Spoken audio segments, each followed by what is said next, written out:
கர்த்தருடைய பரிசுத்த நாமத்துக்கு மகிமை உண்டாகட்டும். கர்த்தர் பிரியமானவர்களே, மீண்டும் இந்த டெய்லி நிகழ்ச்சி மூலிமா உங்களை சந்திக்க நான் கர்த்தருக்குள் மிகவும் சந்தோஷம் அடைகிறேன். இயேசு கிறிஸ்துவின் நாமத்தில் இந்த கால நேரத்தில் உங்களை சந்திக்க தேவன் கொடுத்த கிருபைக்காக நான் கர்த்தரை ஸ்தோத்திரிக்கிறேன்.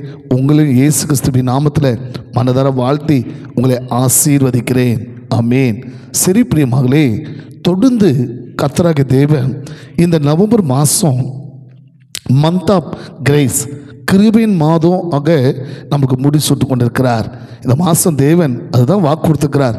இந்த தேவ கிருபை இந்த மாதம் முழுவதும் நம்ம வாழ்க்கையில் பெரிய அற்புதங்களை, பெரிய அதிசயங்களை, பெரிய காரியங்களை இந்த தேவனுடைய கிருபை நம்ம வாழ்க்கையில் செய்யப்போது.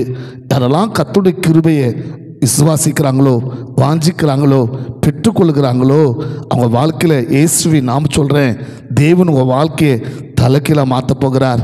ஆமென், ஹல்லேலூயா. சிரிப்பிரி மகளே, இந்த மாத ஆரம்பத்திலேருந்து அநேக தேவனுடைய கிருபையின் வார்த்தைகளை கேட்டு நம்ம கிருபையின் ஆசீர்வாதங்களை பெற்றுக்கொண்டிருக்கிறோம்.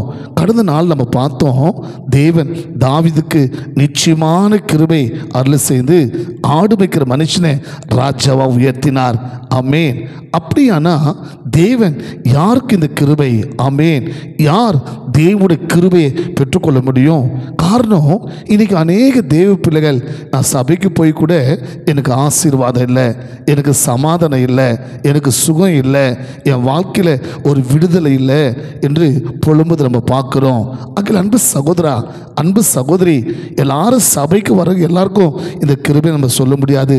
சபைக்கு ஒரு அத்தனை பேரும் கர்த்தருடைய ஆசீர்வாதம் உண்டாகும் நம்ம சொல்ல முடியாது.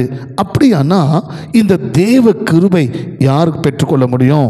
யாருக்கு தேவன் தன் கிருபையை அழைக்கிறார் என்று பார்க்கும்போது, சங்கீதம் 103 அதிகாரம் 11 வசனம், ஸ்லாம்ஸ் 103 verse 11.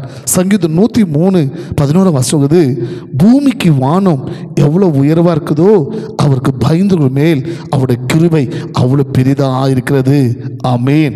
என் அன்பு சகோதரா, என் அன்பு சகோதரி, கர்த்தருடைய கிருபையை நம்ம சாதாரணமாக நம்ம பெற்றுக்கொள்ள முடியாது.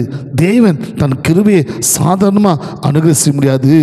யார் கர்த்தருக்கு பயந்து அவருடைய வார்த்தைக்கு, அவருடைய வசனத்துக்கு பயபக்தியோடு நடக்கத்தோடு அவருக்கு பிரியமாக இருக்கிறாங்களோ, பைபிள் சொல்லுதுங்க, பூமிக்கு வானம் எவ்வளோ உயர்வாக இருக்கிறதோ அவருக்கு பயந்தவர்கள் மேலே அவருடைய கிருபை அவ்வளோ பெரிதாக இருக்கிறது. என் அன்பு சகோதரா, இன்னைக்கு ஆண்டவர் பார்த்து நிறைய கேள்வி கேட்குறோம். கடவுள் எங்கே இருக்கிறாரு?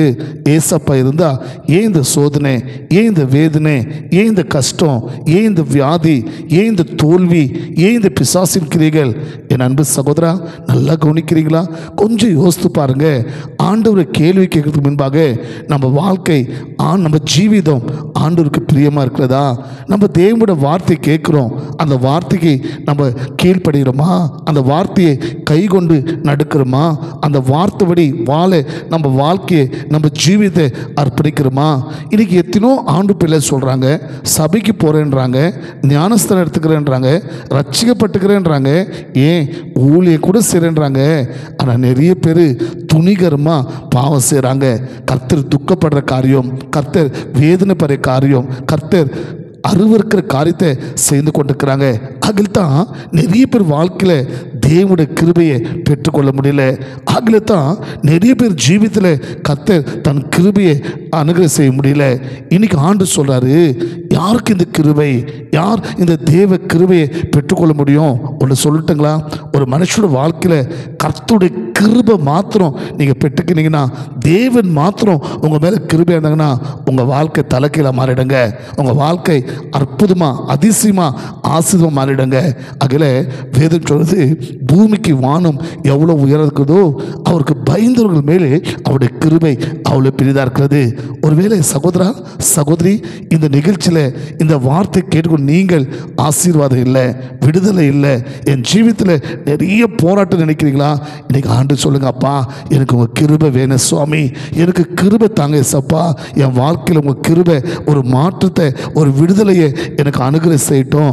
நான் ஒரு வேளை உமக்கு பயபக்தி இல்லாமல் இருந்தேன்னா அப்பா உம்மை துக்கப்படுத்தியிருந்தனா, உம்மை வேதனைப்படுத்தியிருந்தனா, உம்மை கோபப்படுத்தியிருந்தனா, நீ விரும்பாத அருவருக்கிற வாழ்க்கை எனக்குள்ள இருக்குமானா தயவாக மன்னித்து எனக்கு ஒரு அற்புதம் செய்யுங்க, உங்களுடைய கிருபை எனக்கு தாங்க ஒப்பு கொடுப்பேனால் கர்த்தர் உங்களுக்கு கிருபை பாராட்டி உங்கள் பாவங்களை கர்த்தர் மன்னித்து கர்த்தர் உங்கள் வாழ்க்கையை தலைகீழ மாற்றுவார். ஒப்பு கொடுக்கலாமா?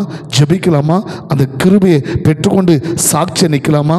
தகப்பனே, இந்த நல்ல வேலைக்கா சோத்திரம். இந்த டெய்லி ஒழித்து மூலிமா உங்களோட வார்த்தையை கேட்டு அப்பா யாரெல்லாம் என் பாவத்தை மன்னிங்கப்பா, ஆண்டவரே உமக்கு பயமில்லாத காரியங்கள், உமக்கு துணிகரமான பாசத்து காரியங்களை கர்த்தர் மன்னித்து எங்கள் மேலே கிருபை யாரும் எங்களுக்கு கிருபை அணுகசி ஜெபிக்கிறாங்களோ கர்த்தர் மன்னிக்கிறவர், இரக்கமுள்ளவர், தயவுள்ளவர், ஆமீன், கிருபை உள்ளவர். அப்பா இதோ இந்த நிகழ்ச்சியில் ஜெபிக்கிற அத்தனை பிள்ளைகளை கர்த்தர் மன்னித்து இறக்க செய்து கிருபையை பாராட்டி அவங்க வாழ்க்கையில் ஆசீர்வதிங்கப்பா.